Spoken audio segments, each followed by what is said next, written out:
Mafia is back in a huge way for 2020, and the centerpiece has got to be Mafia Definitive Edition, releasing on September 25th of this year. Today, we're here with studio head and creative director Hayden Blackman to take a deep dive into what makes Mafia Definitive Edition so special. Hayden, we're getting close to launch. How are you doing? Pretty good. So I've played a good chunk of the game, and it's incredibly impressive. You're seeing how far it has come since 2002 on your screen, but walk me through, what was the motivation behind returning to the franchise's roots, and what drew you personally to Lost Heaven and Tommy Angelo? Yeah, sure. So really the motivation for doing the Mafia Remake and building it from the ground up really came from the team internally. We have a number of veterans from the original Mafia game, some folks that worked on all three Mafia games. And as we were ramping up an original IP internally at Hangar 13, we knew we had some cycles to work on something else. And a number of these folks kind of came out and said, hey, well, why don't we look at remaking the original Mafia? And for me personally, it was really exciting because it was an opportunity for us to, retell this story using everything we've learned, both from a kind of storytelling perspective, but also from a technology perspective, since the original release. And really kind of recreate this experience. And then also have all three Mafia games out at the same time on the same platform. So you could experience the whole trilogy, together in kind of one shot. Yeah, that's such a cool experience. And the city looks gorgeous. The game looks gorgeous. We get a good amount of remasters and remakes these days, but this is specifically Mafia Definitive Edition. From what I've played, it's definitely much more than a simple remaster, but in your eyes, what makes this game the definitive Mafia experience, and why was it important to go beyond just a simple graphical upres? Well, we really wanted to rebuild it from the ground up, partly because we had to. There was no way to take the original game and just upres it and be able to kind of get the graphical fidelity that we need or want, given today's consoles and kind of PC capabilities. So we knew from the outset we were going to have to rebuild everything from the ground up. Once we kind of wrapped our heads around that, then it became, okay, how can we make sure that, we're taking the tone and the feel and the story and the set pieces from the original and really doing them justice and expanding upon them where we could, and making sure that this is the game that the team that worked on the original, really had in their mind's eye, back then in 2002, and now have the capability to realize. Yeah, it's remarkable seeing these fan favorite characters and locations and missions in the new engine. It's been 18 years. How did you guys go about staying true to that original release while also updating the systems and the gameplay to really fit 2020? To be honest, it was a really difficult balancing act. I think that from our perspective, the best way to approach it was to look at what are the things that were kind of immutable, or the things we knew we didn't want to change about the original. And a lot of it comes back to that spine of the story, who the characters are, the themes and the tone of that original game. Obviously the setting, the time period, all those things were things we knew we could kind of hang everything else on. Those could become the spine of the game. And then beyond that, we made a list of all the things that we wanted to improve, and we wanted to kind of update to modern standards. So driving was one of those things, gunplay was another, and we were able to take everything we learned and all the systems we built for Mafia 3 and apply them to Mafia, the Definitive Edition, in order to bring things up to more modern standards from that perspective. But I really think that it comes back to making sure we're staying true to the tone with everything that we do, and true to the kind of feel and the atmosphere of the original game. Yeah, we're seeing a little of that feel now as Tommy sneaks his way through. And the alligator, we had the alligator. I think that's probably a prop. That I was going to say, is that were all these animals in the original version? Probably not. I think the intent with this, though, because it's an out-of-the-way motel, the intent in the original version is that it did have kind of this more rustic feel. So right. There probably was some of this in the original. I wouldn't be surprised if, and again, the team does this all the time just because it's kind of fun. It doesn't take anything away, but it helps add some nice touches. But that stuffed alligator, I wouldn't be surprised if that was a prop from Mafia 3 that was kind of snuck in here. You were heavily involved in the development of Mafia 3, obviously. This game's a totally different era, totally different type of Mafia. What were some of the things that you took from that development to build upon for this game? And were there any things that you had to make sure to avoid given the differences in the two time periods? Yeah, so as I mentioned, we did take the driving model and kind of our gunplay model from Mafia 3, but we adapted those for Mafia the Definitive Edition based on the time period. So from a driving model perspective, for example, we made a lot of adjustments to make sure that the cars feel like cars from the 1930s, from this kind of Prohibition era America. So that was one example. And then from a gunplay standpoint, that again was another balancing act for us because we wanted to capture the sense that Tommy is a cab driver that kind of falls in with the mob, and over time does get better at kind of using his weapon, but that's really driven by the player getting better. That's in sharp contrast to Lincoln Clay from Mafia 3, who's a trained soldier, and so just from the outset, there's a very different vibe with combat. We wanted to make combat feel a little bit more lethal. In Mafia the Definitive Edition, we wanted to make sure that you were thinking about when you were using cover, when you're reloading, when you're blind firing. But at the same time, again, it's a balancing act because we still want to make headshots really fun. We still want to make sure that you can progress through the game and experience the story. We want to make sure that gunplay is satisfying. And then one of the things I was super happy with from Mafia 3 were all the kind of death animations and the variety that we were able to get there. There's just something about when you get that headshot, the guy just kind of falling to his knees. So we were able to take a lot of those learnings and apply them here too. So, and you still have those very vicious finishing moves. Tommy he may not be a soldier, but he still gets a little wild when it comes to that. He does have a little bit of an edge to him. And again, that was one of the big learnings from Mafia 3. Those finishing moves are fun and they're a great payoff, for that kind of melee encounter. So we wanted to make sure we brought those back too. Absolutely, yeah. So speaking of Tommy Angelo, you mentioned he's this cab driver. He gets quickly involved with the Mafia, the Salieri family. Things kind of spiral from there. To you, what makes Tommy a great mobster, and why is his tale so relatable and compelling? So I think it all starts with him being, hopefully a compelling character. And for me, one of the things that drew me into the story originally was the opening of the game, which, again, this isn't really giving anything away, but when you first meet Tommy, he's actually waiting in a diner for a detective, and you realize that he's going to basically try and make a deal with this detective to essentially sell out the mob in order to protect his family. And I think, that desire to protect your family, protect your loved ones is something that most people can relate to. It's a very primal goal. But Tommy's torn about it because he knows what it means in terms of kind of betraying the mob. So I think from the outset, again, he's a relatable character. You can kind of understand him. Here, we can kind of see a moment of Tommy talking with Norman. And then from there, we kind of flash back and you see Tommy kind of almost falling in with the mob by accident. And he gets kind of enticed by the mob and he gets drawn in by, kind of these two guys that become his best friends, and by Salieri, the crime boss, who is more like a paternal figure, at least initially, than your traditional, I'm going to crack everybody's skulls with a baseball bat mob boss. So, which I think, again, is kind of relatable. We all want to kind of live that good life, and it would be fun to hang out with your friends and, play around on the edges of kind of the law. But Tommy realizes, as things progress, that there is a dark side to this, and that, he may be in over his head, which I also think is relatable and is a compelling story.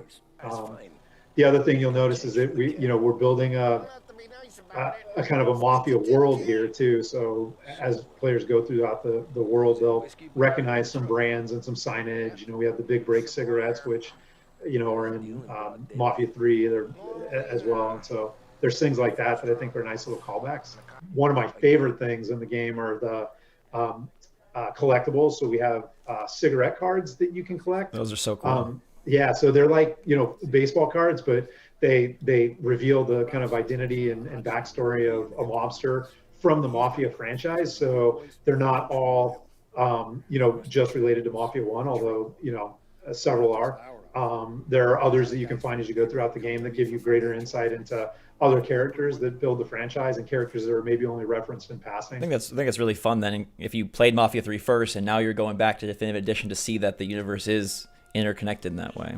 Yeah, it's all cohesive, and there's characters that, again, we reference in Mafia 3 that were originally referenced in Mafia 1 or 2, and then they kind of get called back again, and then new characters now that we created in Mafia 3 that we can actually reference now in Mafia 1 because we're remaking it. So right. That's it's super exciting from that standpoint. Yeah. I love that the game starts with, the scenes, the intimate moments with the detective, and you kind of get to really recognize, wow, these characters look so much better. The game has taken leaps since the original version. I went back and actually watched the gameplay side by side, and it's insane. You guys went and found an all-new cast, you re-recorded the entire VO, you even added some dialogue, you mocapped all the actors.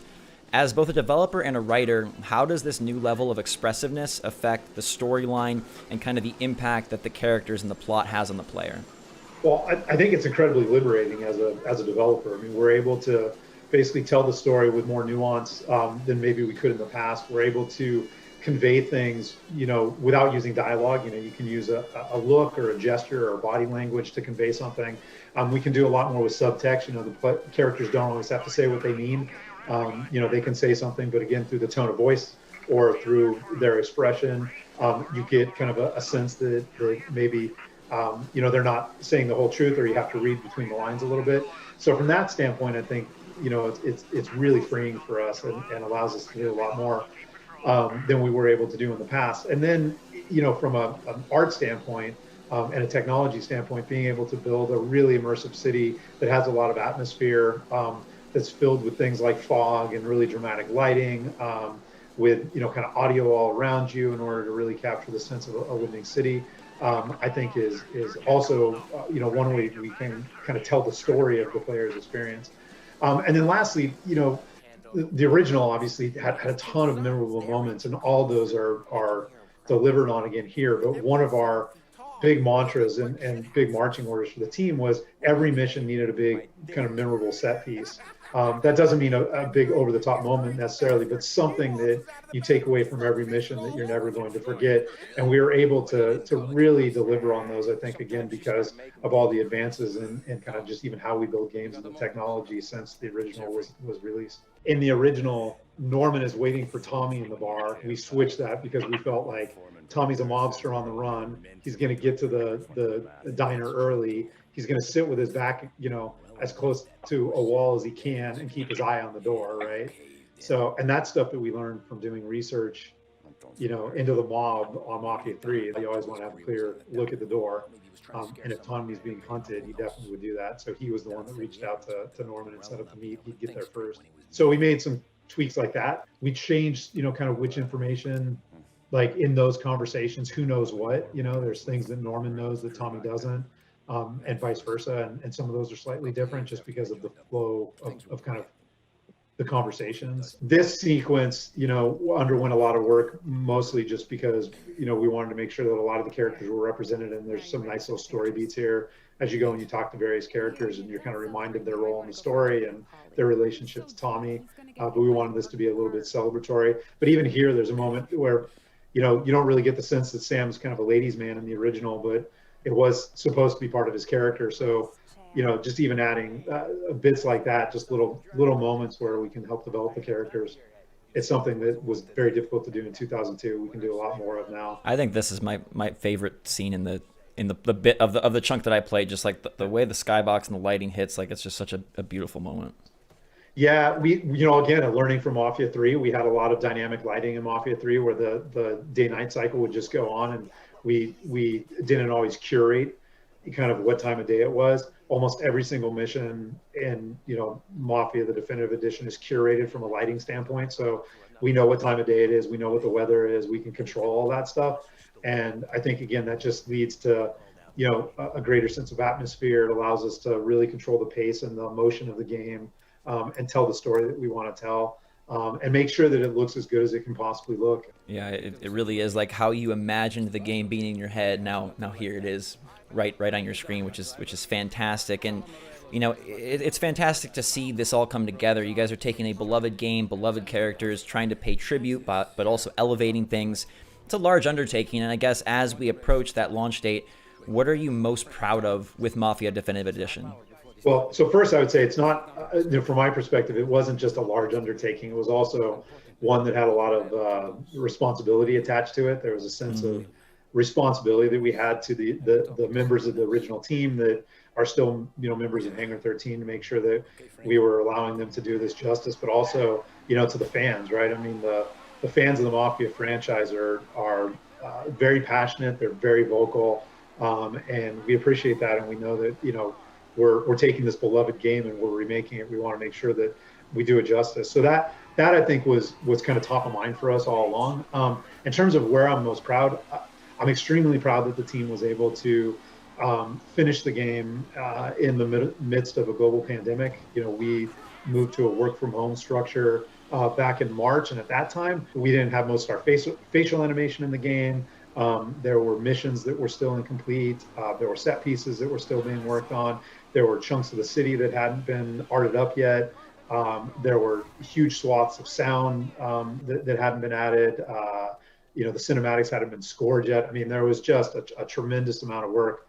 The localization, all the translations hadn't been done. Just a huge amount of work that had to be done between March and where we're at today. And despite most of the team working from home and, you know, dealing with all the challenges of working from home during a pandemic and juggling family commitments and work, the team really came through. And I'm amazed every day by what they were able to accomplish. And then the fact that we were able to stay true to the, you know, I believe the tone and the themes of the original game. I think that really comes through. So I'm proud of that. And I'm proud of all the little touches and details we've been able to add. I think that there's, you know, more to Polly as a character in the definitive edition than maybe came through in the original. And I'm proud of that. There's more to Sarah as a character than maybe came through in the original. There's a little bit more nuance to the war between the Salieri crime family and the Morello crime family. And again, a lot of that is because we're able to tell the story with more detail and more nuance than they were, you know, back in 2002. And then the team's ability to focus on the big picture, you know, things like vistas and making sure that the city feels alive when you take a step back, all the way down to the smallest details, like how many stars are on, you know, an American flag at this time period, is truly remarkable. And I'm amazed by that, you know, every day too. That's right. Yeah, it's an incredible achievement, and I love that you guys were able to check all the boxes and then add even more flourishes, and it is remarkable given the situation and the year. So kudos to you and the team. Thank you so much for your time today, Hayden, and we are all looking forward to Mafia Definitive Edition hitting store shelves on September 25th. Well, yeah, thank you so much. Thanks for taking the time. And there you have it, guys and girls. Tommy's Tale is shaping up to be an amazing adventure. So thanks so much for watching. Make sure to like and subscribe to stay up to date on the latest and greatest from the Mafia franchise. And until next time, we'll see you later.